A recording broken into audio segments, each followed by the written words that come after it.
Bien, este enfoque de lazo vectorial consiste en plantear una serie de vectores de posición de tal forma que la suma de estos vectores sea cero. ¿Ok? Entonces, podríamos comenzar a partir de las articulaciones que tiene este mecanismo. Entonces, podríamos trazar un vector de posición que va de C a B, como este que está acá. Luego podríamos trazar otro vector posición de B a A. ¿Ok? Y lo que vamos a hacer es cerrar de manera que quede un polígono estos vectores de posición que tenemos acá. ¿Ok? Entonces, de aquí yo podría, por ejemplo, trazar un vector de A hasta este punto. ¿Ok? Y luego desde este punto hasta C. ¿Ok? Entonces vemos que el valor de este vector va a ser variable, lo voy a llamar X.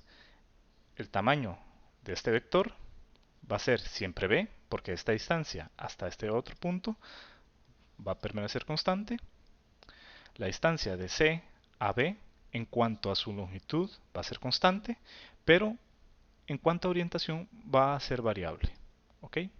Y luego vamos a trazar otro vector de posición de B a A, cuyo largo siempre va a ser A, porque está asociado al largo del eslabón AB, pero su orientación va a ir cambiando en función de alfa. ¿Ok? Entonces, si planteamos en limpio este lazo que acabamos de construir, vamos a obtener lo siguiente. ¿Ok? Esto es entonces lo que se conoce como el lazo vectorial. Algo importante es que la orientación de cada uno de los vectores debe ser tal que la suma vectorial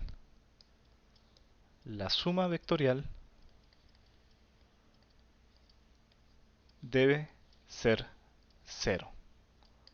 ¿Ok?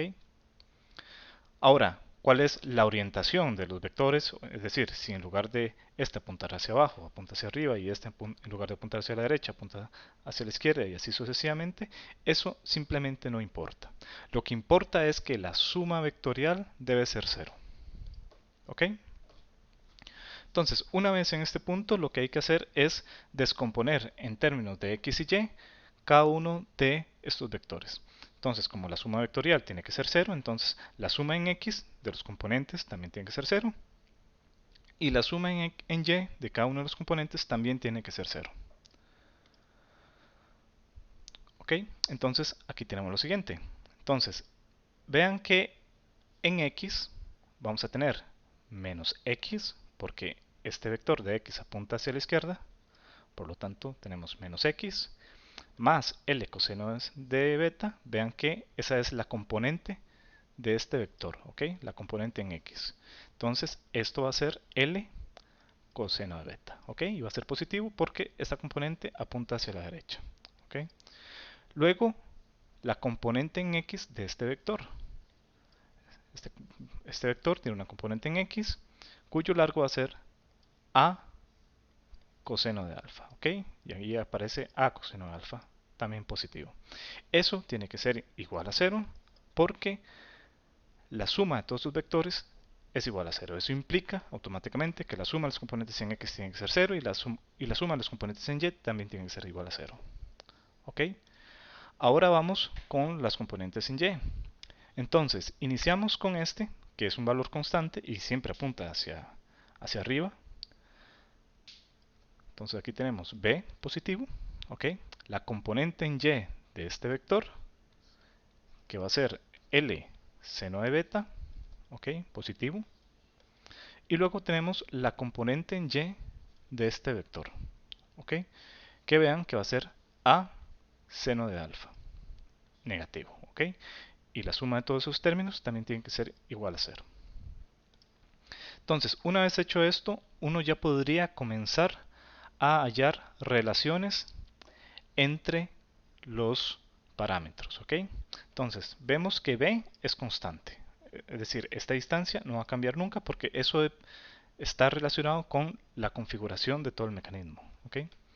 Entonces, si a mí lo que me interesa es encontrar x, vean que yo tengo acá estas otras dos parámetros. ¿Ok? Normalmente, si este es un sistema de un grado de libertad, entonces este x debería estar en función de un solo parámetro, que puede ser beta o que puede ser alfa. Normalmente en este mecanismo se toma como alfa el parámetro eh, asociado como la coordenada generalizada. Es decir, alfa va a ser el valor conocido y entonces a partir de este valor de alfa yo quiero determinar beta y quiero determinar x. ¿Ok? Entonces algo que puedo hacer es, por ejemplo, de esta ecuación despejar beta y una vez obtenido este valor de beta lo utilizo acá. ¿Ok? Esa es una forma de llevar a cabo este análisis. ¿Ok? Entonces yo podría decir, bueno, de esta ecuación yo puedo decir que beta va a ser igual al seno inverso, ¿ok?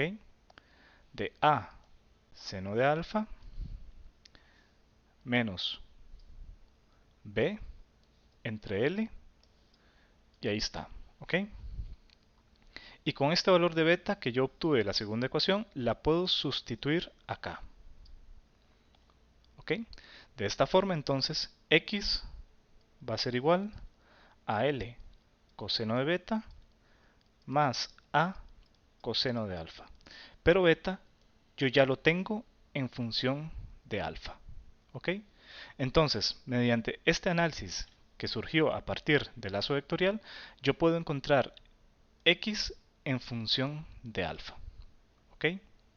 Entonces, para pasarlo un poco más a limpio, yo puedo decir x es igual a l coseno de seno inverso de a seno de alfa menos b entre l más a coseno de alfa. ¿Ok? Y ahí entonces tengo el valor de x en función de alfa. Esta no es la única manera de obtener el valor de x. Existen otras formas. ¿Ok? De hecho, a ustedes se les puede ocurrir otra forma de encontrar x. ¿Ok? Pero eso no importa. Lo que importa es obtener una solución cerrada de x en función de alfa. ¿Ok? Entonces, a continuación lo que vamos a hacer es graficar o expresar todas estas ecuaciones en un script de MATLAB y correr algunos ejemplos. ¿Ok?